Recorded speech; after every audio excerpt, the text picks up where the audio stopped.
네, 정용실의 뉴스 브런치 듣고 계신 지금 시각 11시 37분입니다. 이번에는 시인의 시선으로 뉴스를 좀 들여다보도록 하고 또 거기에 어울리는 시도 같이 한번 읽어보도록 하죠. 격주로 지금 진행이 되고 있습니다. 시시한가. 오늘도 박수진 시인 자리해 주셨습니다. 어서 오십시오. 네, 안녕하십니까. 자, 우리가 평소에는 한 가지 뉴스만 가지고 저희가 들여다봤는데 오늘은 이태원 압사 참사 이후에 너무 뉴스가 많이 쏟아지고 있고 그중에서 저희가 좀 생각해 볼 만한 내용들을 좀 가져오셨어요. 짧게라도 좀 언급을 하면서 같이 한번 생각을 가다듬어 보죠. 벌써 이제 참사 이후에 열흘이나 흘렀고 이 사회적 후유증, 트라우마 이거는 좀 시간이 꽤 가지 않을까 하는 생각이 드는데 이번 사건을 접한 우리 사회 이 집단의 마음을 이름을 붙여본다면 뭐라고 할 수 있을까요? 그 어떤 말로 정의를 할 수 있겠냐마는 제가 생각해 봤을 때는 착잡함이 아닐까 싶습니다. 말도 잘 안 나오는데요. 이 착잡함이란 이제 갈피를 잡을 수 없어 뒤숭숭하고 어수선하다라는 뜻인데 그러네요. 이 말이 참 재밌는 게요. 원래 그런 의미도 있지만 뜨거움과 차가움이 공존한다. 이런 의미도 있다고 해요. 지금 우리 사회가 처한 마음의 모양을 한번 상상해 본다면 네. 허탈함, 상실감, 슬픔, 분노, 절망 정말 이 다양한 감정이 뒤섞여서 마치 뜨거움과 차가움이 공존해서 혼란스럽고 허탈한 상태가 아니겠는가라는 생각을 해봤습니다. 네. 정말 착잡함. 네. 그 안에 담겨있는 수많은 감정들이 다 느껴지기도 하는데 이 참사 현장에서 대피한 생존자들 이 다음날부터 겪은 그 심리적 어려움을 상담을 통해서 이제 극복해 나가는 과정을 기록한 글이 SNS에 올라와서 보도가 됐더라고요. 네. 언론에 많은 분들이 공감하시고 또 위로도 얻었다 이런 글들이 댓글로 올라와 있는 것도 봤는데요. 어떤 내용인지 우리 같이 한번 좀 들여다보면서 생각을 해볼까요? 네. 참사 생존자가 직접 밝힌 당시의 상황과 심정에 관한 내용이었는데요. 이 생존자는 사건 당일 가까스로 이제 북적이던 인파 속에서 열려있던 가게 문을 통해서 피신을 했다가 목숨을 구했습니다. 네. 그리고 자신이 피했던 그 시간에 사람들은 죽어가고 있었다는 사실을 뒤늦게 알게 됐는데요. 그래서 자신 스스로가 좀 징그럽게 느껴졌다라고 고백까지 했습니다. 네. 그는 CPR 도움 요청도 받았었지만 당시 너무 무서운 나머지 도망을 쳤다고 하는데요. 그 이후로 심한 죄책감에 시달리기 시작했다고 합니다. 이런 심한 죄책감에 시달리는 그에게 상담치료사는 죄책감이 아니라 살아 돌아와서 다행이다라는 부분에 초점을 좀 맞춰보자라고 제안을 했다는데요. 네. 아무래도 가지 말았어야 했다라며 죄책감과 무력감에 빠져 있었던 그는 상담을 거치면서 가지 말았어야 하는 것이 아니라 어디를 가도 안전하게 돌아오는 것이 맞다. 놀다가 참사를 당한 게 아니라 일상을 살다가 참사를 당한 것이라며 위로를 받았다고 합니다. 그의 글을 보면서 많은 네티즌들의 응원이 이어졌는데요. 눈물 난다. 공유를 해줘서 참 고맙다. 그리고 꼭 회복하길 바란다. 당신 잘못은 없다와 같은 공감과 위로의 말이 많이 나오고 있다고 합니다. 네, 우리가 인간은 참 특이한 것 같아요. 어떤 상황에 대해서 어떻게 내가 받아들일 거냐.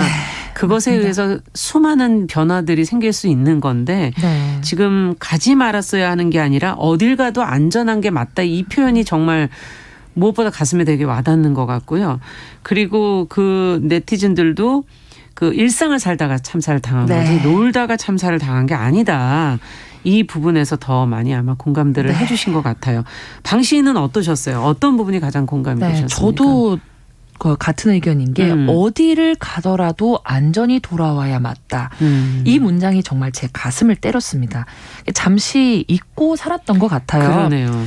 맞다. 그렇지. 언제 어디서든 안전이 보장돼야지. 길거리를 지나도 유명 명소를 방문해도 안전이 보장되는 사회에 살아야지. 그렇죠. 그리고 안전을 우리 스스로가 또 지켜나가야지. 그렇죠. 이런 생각이 들었던 건데요. 참사를 겪은 것 정말 너무 안타까운 일이지만 우리가 앞으로 해야 할 일은 그래서 앞으로 우리는 어떻게 해야 될 것인가. 그리고 비슷한 상황이 발생한다면 우리는 어떻게 도움을 줘야 할 것인가. 라는 거에 초점을 좀 맞춰야 하지 않을까라는 생각을 해봤습니다. 네. 와, 이런 아프고 충격적인 사건 이후에 그래도 세상은 살만하다는 생각이 드는 거는 보도를 보면 이 구성원 개개인들이 그 개인들이 막 선의를 그 안에서 최선을 다해서 선의를 베푸는 그런 모습들을 보게 되잖아요. 네. 이런 것도 많이 보도가 됐죠. 맞습니다. 어려움 속에서도 나보다 남을 먼저 돌아보고 타인의 아픔과 힘듦, 고통을 자신의 것과 다르지 않다고 생각하고 정말 노력과 희생을 마다하지 않는 사람들, 저희는 그 사람들의 모습을 실제로 봤습니다. 그래서 저는 우리 사회를 지탱하고 있는 힘이 바로 이러한 따뜻함과 희망에 있지 않나라는 생각도 해보게 됐는데요. 이런 힘이 어디에 있었을까 생각해 보다 보니 신영철 평론가가 한 강연에서 언급한 이러한 내용이 떠올랐습니다. 기타노 다케시의 이 말을 언급하면서 우리는 사건을 대할 때 어떤 태도를 가져야 할까라는 거에 반성적 지점을 좀 언급했는데요. 네. 2만 명이 죽은 사건이 있다고 한다면 2만 명이 죽은 하나의 사건이 아니라 한 명이 죽은 사건이 2만 번 일어난 것이다. 그러네요. 누군가의 아내와 자식 2만 명이 동시에 죽었다고 생각해 보라. 그러면서 신영철 평론가는 일본 소설가 히라노 게이치로의 우리는 쪼갤 수 없는 한 개인이 아니라 쪼개져서 내 안에 내가 여러 명 있는 것이다 라는 맥락의 말을 전하기도 했는데요. 다른 누군가와 만난 순간 A라는 내가 생긴다고 하면 또 다른 사람을 만나는 순간에는 B라는 내가 생긴다는 겁니다. 그래서 어떤 사람이 죽는다는 것은 이 사람과 나 사이에 있는 나도 같이 죽는 것으로 볼 수 있다는 거죠. 참 삶과 죽음에서 우리는 서로에게 연대의 짐을 나눠 가진 그런 사이란 뜻일 텐데 이 사건 속에서 따뜻함과 용감함을 보여준 숱한 시민들의 태도에서 전 좀 이 부분을 발견했다 이렇게 보고 있습니다. 내 마음이 아픈 이유가 바로 여기에 있는 거군요. 그 사이에 나를 발견했기 때문이죠. 어떤 사람이 죽는 건 그 사람과 나 사이에 있는 내가 같이 죽는 네, 것이다. 맞습니다. 그 표현이 정말 와닿네요. 근데 이번에 또 이 참사를 겪으면서 이 용어 하나도 제대로 써보자라는 또 의견들이 네. 있으세요. 이태원이라는 명칭을 좀 빼자 이런 얘기도 있는데요. 어떤 특정 지역명을 어떤 참사나 고통스러운 상황하고 계속 연결하면 거기에 주민들, 상인들 이런 분들도 계속 그 고통으로부터 벗어날 수가 없으니까 네. 이를 예방하는 차원에서 회복 중심의 좀 언어를 쓰자 이런 지금 지적들도 있거든요. 참 공감이 되는 얘기고. 한 지역에 또 자칫하면 낙인을 찍는 저희가 이렇게 이름을 붙이다 보면 낙인을 찍게 되는 그런 의도가 있기 때문에 의도라기보다는 그렇게 되기 때문에 그걸 또 좀 미연에 방지해야 되는 것 아닐까. 어떤 사건이나 현상에 대해서 어떻게 호명하고 어떤 언어를 사용하고 이런 건 참 중요한 일인 것 같아요. 어려운 일인 것 같아요. 그리고 맞습니다. 이 시인으로 살고 있는 저에게도 이런 것은 굉장한 고민거리인데요. 이런 가슴 아픈 사건이 발생할 때마다 사건의 명칭을 놓고 의견이 분분한 것은 사실 어제 오늘의 일은 아닙니다. 그렇죠. 네. 우리 지난 역사와 시간 속에서 정말 가슴 먹먹한 사고 많이 있지 않았습니까? 네. 특정 지역명을 참사나 고통스러운 상황과 연결하면 말씀 주신 것처럼 그 안에서 지역 주민들이 고통을 받을 수 있기 되니까. 때문에 네. 흔히 언어가 사고를 지배한다 이런 말 들어보셨을 겁니다. 그래서 이 말투와 언어 습관이 굉장히 중요하다는 건데요. 그런 의미에서 이제 이런 부정적 인식을 탈피하자라는 말에서 이런 얘기가 나온 것 같은데 근데 저는 좀 조심스럽지만 제 개인적인 이 사견으로는 해당 지역 주민들의 고통도 충분히 이해하지만 이 역사적 사회적 관점으로 봤을 때는 무엇을 어떻게 부르느냐 보다는 그것을 어디에서 언제 무슨 일이 일어났었다라는 그 사실을 명확하게 기억하고 우리가 무엇을 잊지 말아야 할지를 끊임없이 되새기는 과정이 더 중요하지 않나 그런 생각이 들어요. 한편으로는 만약에 모든 사건을 숫자로만 기억하게 된다면 몇 월 며칠로 이 비극의 본질을 과연 우리가 오랫동안 기억할 수 있을까요? 이런 생각도 들고요. 네. 지역명을 비롯해서 사건이 일어나게 된 장소나 대상을 사건의 명칭으로 처음에 사용하기는 합니다. 대구 지하철 참사, 연평도 참사, 세월호 참사, 천안함 사태 등등 많이 있었는데 물론 다른 명칭으로 부를 수 있다면 더 좋겠지만 만약 이 참사들을 그냥 일괄적인 숫자로만 바꿔서 기억한다? 후대의 사람들이 이 사건을 얼만큼 엄중하게 생각할까 그러네요. 이런 부분에 있어서 좀 걱정이 돼요. 하지만 저는 오히려 이럴 때일수록 더욱 우리는 이태원을 기억해야 된다 이렇게 생각이 듭니다. 시간이 가도 역사가 흘러도 이태원에서 이런 사건이 있었고 우리는 이 사건을 통해 반성했고 깨달았고 그를 통해서 한 발자국씩 나아가고 있다라는 것을 역사를 통해 보여줘야 되지 않나 싶은 거죠. 후대에는 이태원에서 이런 일이 있었다 해서 이태원의 방점을 찍는 게 아니라 이런 일이 있었다의 방점을 찍는 것이 좀 좋지 않을까 싶습니다. 그러네요. 자, 정말 그 어떻게 우리가 기억할 건가, 이것도 또 앞으로는 중요한 일인 것 같고요. 참사로 지금 사고 관련자들은 당연하실 거고 전 국민적으로 지금 우울이 확산되는 거 아니냐는 우려도 나오는데 2014년도 그 마침 얘기해 주신 세월호 참사 당시에 국민 우울 수준이 높아졌다는 연구 결과도 있더라고요. 세월호 참사 이후에 다양한 분야에서 지금 극복과 치유의 노력을 해왔는데 그중에서도 뭐 문인들의 저술도 굉장히 많았고 또 지금도 이어지고 있는 304 낭독회 같은 활동도 울림이 큰 것 같아요. 결국 이런 상처나 큰 무력감 앞에서는 문학의 의미가, 그 역할이 좀 더 생각되어지는 게 아닌가 하는 생각도 들거든요. 맞습니다. 살아가면서 어떤 이유에서건 우리가 상처와 우울은 조금씩 마주하며 살게 되지 않습니까? 하지만 그 극도의 상처가 좀 기준을 넘어설 경우에는 소위 말하는 트라우마의 그쵸. 정신적인 상흔이 남습니다.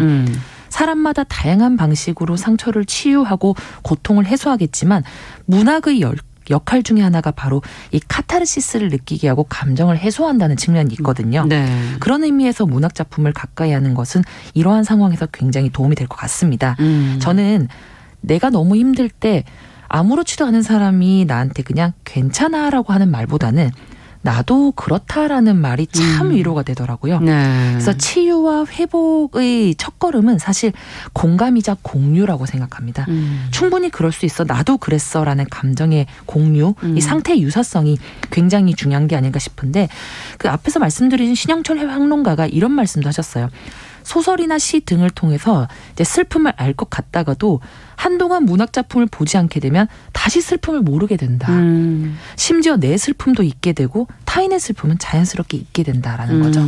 그래서 문학은 사실 주사를 맞듯이 좀 예방주사군요. 계속 일종의. 읽고 계속 접하고 해야 된다. 그래야 그 힘든 걸 이겨낼 수 있는 어떤 면역력이 들어가는 거군요. 자양분이 생긴다는 거죠. 네. 독서가 뭐 대단한 습관 아닐지라도 내가 조금 덜 폭력적이고 남을 좀 더 이해하는 데 가까운 인간이 되게 만들어준다는 거는 사실 맞는 얘기인 것 같습니다. 그러네요. 아까 그 표현도 참 맞네요. 한동안 안 보면 또 잊게 되는 거죠. 또 잊게 되고 또 다시 무덤덤한 상태로 가게 되니까 맞습니다. 다시 그걸 자꾸 봐야 된다, 접해야 된다. 참사 이후에 지금 애도라는 표현들을 이제 쓰면서 많은 의견들이 어떻게 애도해야 할 것인가. 문학에서도 애도라는 것은 많이 다뤄지는 주제 아니겠습니까? 맞습니다. 예, 시적인 해석으로 또 문인들의 표현을 통해서 이 애도라는 건 어떻게 해석들을 하고 계신가요? 네, 애도의 사전적 의미는 사람의 죽음을 슬퍼함인데요.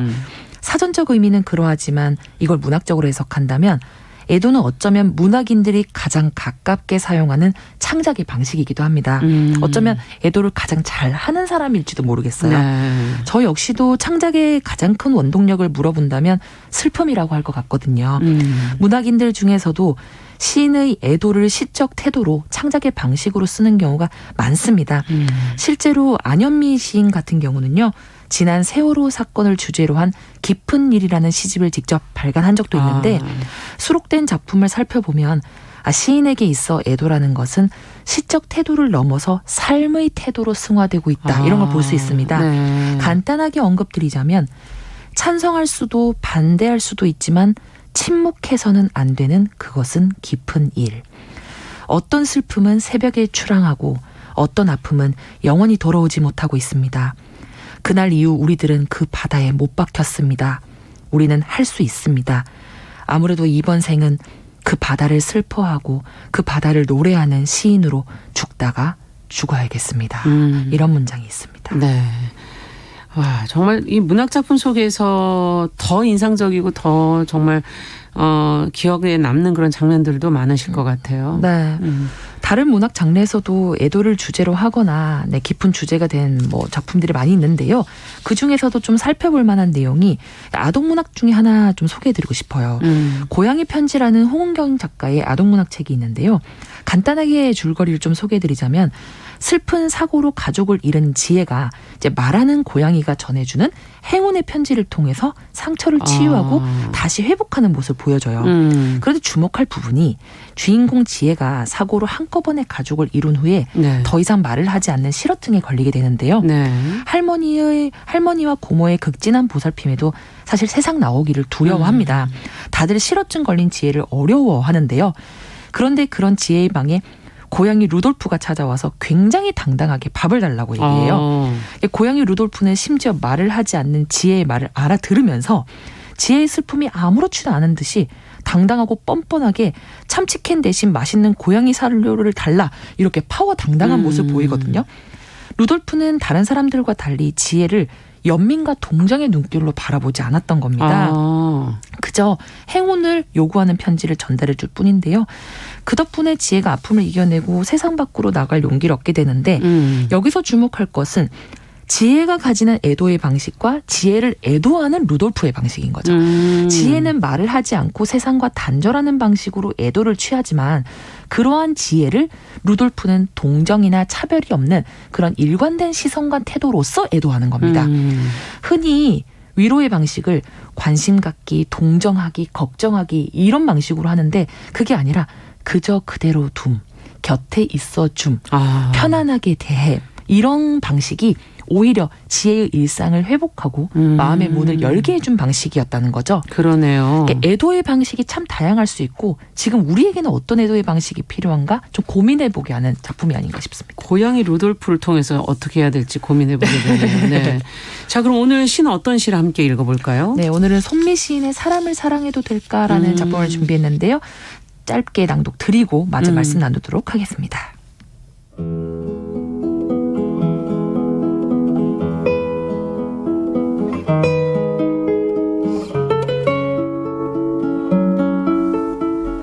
사람을 사랑해도 될까? 손미. 사람이 죽었는데 사람을 사랑해도 될까? 밤을 두드린다. 나무 문이 삐걱댔다. 문을 열면 아무도 없다.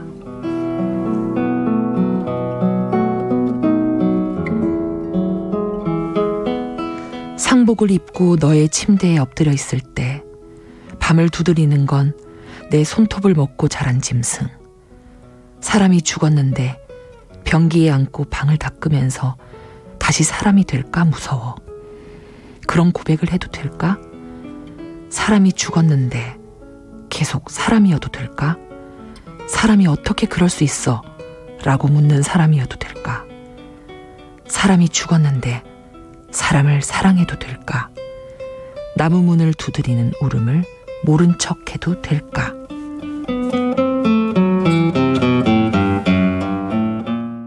네, 손미 시인의 사람을 사랑해도 될까 같이 읽어봤습니다. 참 착잡하네요. 듣고 있으니까. 네. 예. 저 역시도 이번 사고를 접하면서 손미 시인처럼 저 말을 정말 많이 되뇌었어요. 사람이 죽었는데 사람을 사랑해도 될까? 누군가는 세상을 떠났다는 것이 제가 살아가는 삶에 이토록 큰 균열을 가져다 줄지 저는 역시 상상하지 못했습니다. 손미 시인의 말처럼 사람이 죽었는데 내가 계속 사람처럼 살아가는 것이 맞을까 하는 깊은 슬픔과 절망이 함께 찾아왔는데요. 하지만 오늘 여러분과 함께 이 사고를 함께 다루고 다양한 애도의 방식 그리고 문학의 역할에 대한 얘기를 나누면서 저는 사람이 죽었는데 사람을 사랑해도 될까라는 구절이 사람을 사랑할 수 없을 것 같다는 고백이 아니라 그럼에도 끝까지 사람을 사랑하고야 말겠다라는 결심으로 들릴 수도 있겠다라는 역설적 희망을 가지게 됐습니다. 네. 앞에서 말씀을 나누었듯이 그럼에도 불구하고 우리는 이 사고 속에서 사회와 주변을 돌보고 지키고자 하는 따뜻한 주변의 마음을 받고요. 그렇죠. 타인의 슬픔과 고통을 모른 척하지 않고 함께 연대하고자 하는 용기를 만났고요. 맞습니다. 예. 시간과 역사의 흐름 속에 조금은 지나간 얘기가 될지라도 절대 그날의 기억과 아픔을 잊지 않겠다고 명심하고 다짐하는 우리의 결의 또한 만났습니다. 그렇기에 저는 그럼에도 사람을 사랑하겠습니다라고 오늘 이 자리를 빌어서 말씀드리고 싶습니다. 네. 시시한가 오늘은 저희가 이태원 압사 참사 이후에 회복과 애도 그 문학의 의미를 방수진 시인과 함께 살펴봤습니다. 말씀 잘 들었습니다. 네, 감사합니다. 자, 정용실의 뉴스 브런치 화요일 순서도 같이 인사드리겠습니다. 저는 내일 오전 11시 5분에 다시 뵙겠습니다. 안녕히 계십시오.